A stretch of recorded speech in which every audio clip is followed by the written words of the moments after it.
Assalamualaikum dan juga selamat sejahtera. Selamat datang ke channel aku, Artistic Wanta Studio. So, setelah sekian lama kita tidak berjumpa, akhirnya kita berjumpa lagi. Mungkin disebabkan waktu aku sangat sibuk. So, inilah peluang aku untuk bersama dengan korang lagi.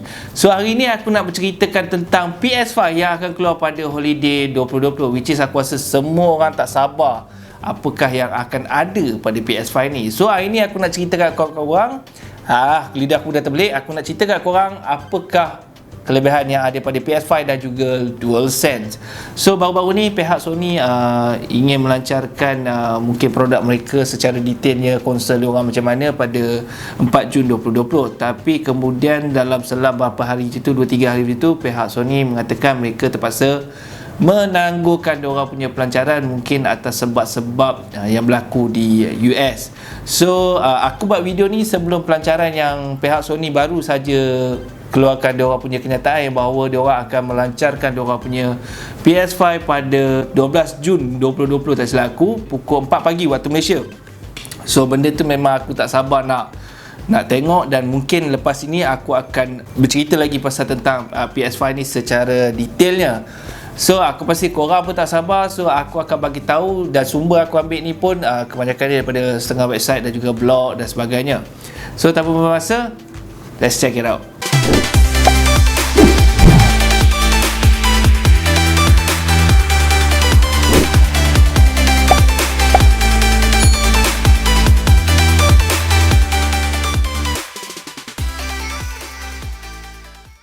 PS5 ni memang spek dia lebih kurang sama je dengan Xbox Series X. So PS5 kali ni dilengkapi dengan prosesor khusus dan GPU custom daripada AMD yang menggunakan arkitektur Zen 2 yang diperkenalkan kepada Ryzen siri dekat arena PC, dan juga GPU AMD yang memakai seniman dari RDNA 2 yang merupakan satu teknologi yang baru dan berkebolehan untuk membuat ray tracing. So apakah itu ray tracing? Aku akan cerita kat korang pada detail nanti. CPU ini juga mempunyai 8 core dan GPU ini memiliki kemampuan sehingga 10.28 teraflop. So apakah itu ray tracing sebenarnya? Ray tracing ni sebenarnya dia bagi macam satu detail, contohnya kalau dari segi pencahayaan, bayang-bayang dan sebagainya. So kalau kau tengok mungkin lah bila air tu kau nampak reflection yang ada pada ray tracing ni, seperti yang korang tengok dalam video yang aku bagi contoh ni. Memang korang nampak lah perbezaan antara bila ray tracing tu on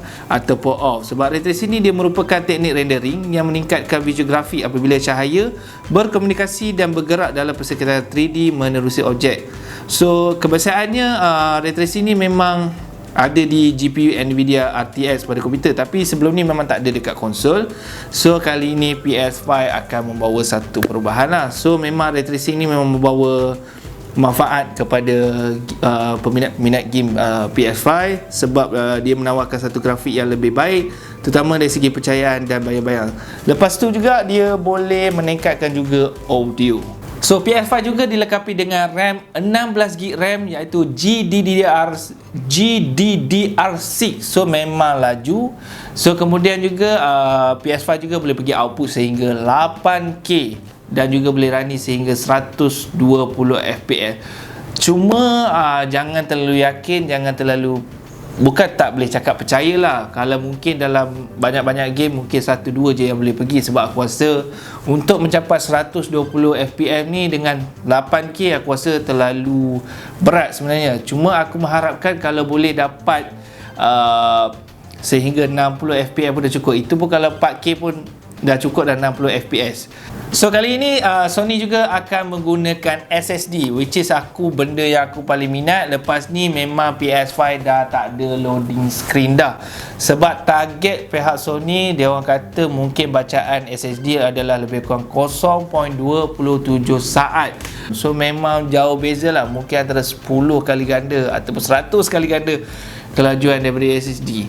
So kalau korang peminat pula, kalau korang peminat GTA ni dulu kita semua kenal lah, dia orang punya loading memang lama gila. So kalau paling best kalau zaman aku muda dulu, kalau kita main GTA dulu kan, paling awkward moment lah bila kau tengah main game, tengah tunggu, time-time tu lah loading screen memang gambar-gambar yang seksi-seksi gila dan mak bapak kau lalu. So memang time tu bersegan. So dekat PS5 ni memang dah tak ada dah. Memang dah tak ada dah loading screen. Kalau kau tengok juga pada game Spider-Man yang aku tunjukkan pada kau, di game Spider-Man ni kalau di PS4 Pro pun dia memang ada setengah tempat tu dia akan stop, dah ada loading dan dia akan pergi ke tempat lain. Sebab dulu memang PS4 dia memang akan makan loading time lah. Dia ada loading time. So kali ni memang dah tak ada masalah lagi lah. So PS5 kali ni akan ada backward compatibility, di mana korang boleh main game PS4 dekat PS5. So satu benda ataupun satu berita baik yang peminat-peminat PlayStation boleh main, game PS4 juga boleh main dekat PS5. So cumanya yang paling best sekali, kalau kita PS4 kita pakai HDD, tapi PS5 pakai SSD. So maknanya game yang dekat PS4 masuk dekat SSD pun dah confirm mantap gila.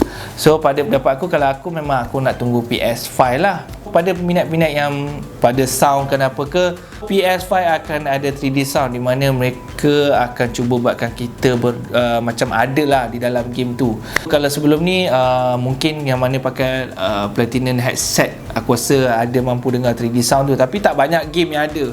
So untuk kali ni PS5 baru akan ada 3D audio sound ni.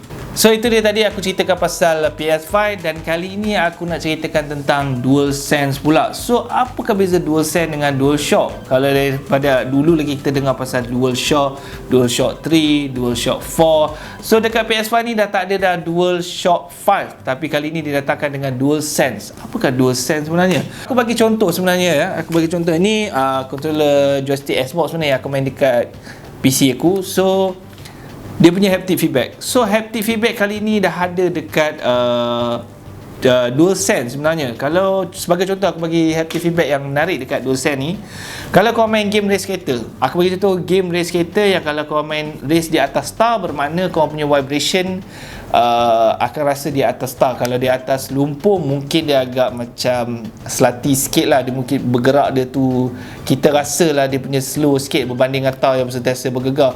Kalau DualShock dulu lain, memang sentiasa vibrate je. Mungkin lah kalau kau main game race kereta ke, kena langgar belah kanan je bergegar, ataupun belah kiri je bergegar. So mungkin lah itu. Yang seterusnya juga iaitu adaptive trigger. Kalau dekat Sony punya DualSense ni, dia ada L2 dengan R2. So R2 dengan L2 ni dia ada function dia, sebab tu dia punya tu dah lebih panjang sikit. So kalau contoh kau main game pistol ataupun kau main game tembak-tembak, so dia punya tekan tu mungkin tak terlalu tekanan. Kalau kau main game yang tarik panah ke, mungkin dia agak berat sedikit. Kalau contoh kita main game GTA ke, mana nak tahu kan, kalau betul-betul dia orang menggunakan sistem ni, mana tahu time kita nak bawa kereta speed dia laju, tapi kod nak bawa lori ke bas ke, dia akan berat ke. So salah satu benda yang aku rasa memang best gila lah. Ok, so kalau kita tengok warna dia pula adalah warna putih. So mungkin itu bukanlah color tunggal dia. Mungkin selepas PS5 akan keluar, mungkin akan ada berbagai lagi color. So apa komen korang tentang color dia, cantik atau tak, korang boleh komen dekat bawah ni. Dari segi bentuk pula memang futuristik gila. Aku memang suka design dia. Dia punya bawah ni pun agak panjang sikit. So bila korang grip tu memang agak selesa.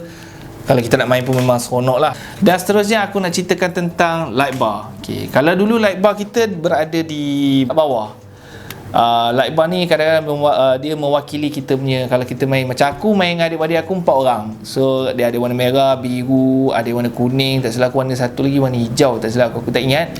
Tapi memang kalau dulu dia punya light bar di sini, sekarang dah tak ada. Light bar dia memang di sebelah kiri dan sebelah kanan. Dia memang ada dekat sini lah, dia punya line dia ni. Aku bagi tunjuk contoh lah, dia punya dekat sini. So memang korang main, korang tahulah korang punya colour apa, tak perlu korang nak pusing ke. Logo button home dia, kalau dulu button home dia memang bulat je. Kali ni memang dia letak dengan logo PS. Memang aku rasa okey lah, tak ada apa-apa aku nak komen pasal tu, tapi nampaklah cantik sikit, sebab dulu tekan bulat je, so sekarang ikut logo. Memang satu trademark yang bagus daripada pihak Sony, satu perubahan yang cukup bagus.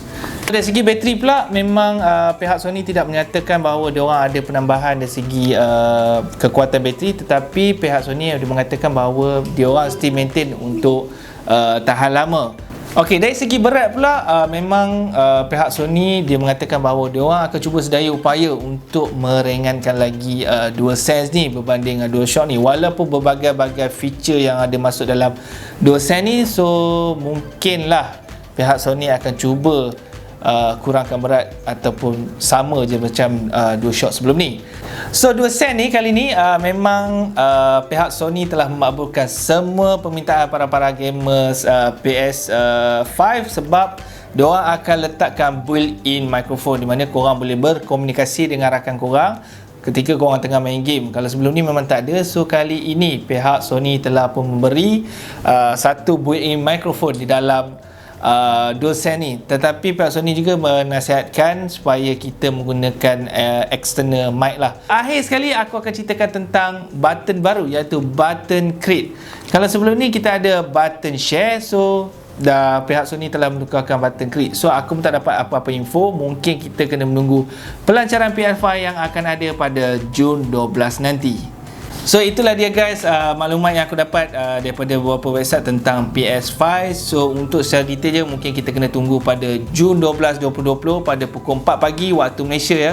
So kepada peminat-peminat PlayStation, korang boleh tunggu mungkin dekat Facebook Sony pun mungkin akan menyiarkan pelancaran tu. Walaupun sebelum ni kita dah dikecewakan pada Jun 4, kali ini mungkin aku rasa tak ada lagi penangguhan pelancaran tu.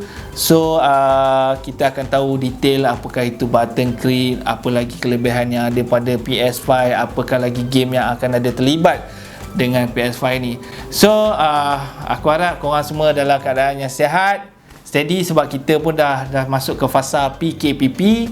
So mungkinlah kita pun dah boleh rentas negeri. Satu berita yang terbaik yang pada para-para yang nak pergi bercuti ke apa ke, jaga SOP, ikut, jangan main langgar aja. Semoga kita dapat berjumpa lagi di masa akan datang. Assalamualaikum warahmatullahi wabarakatuh.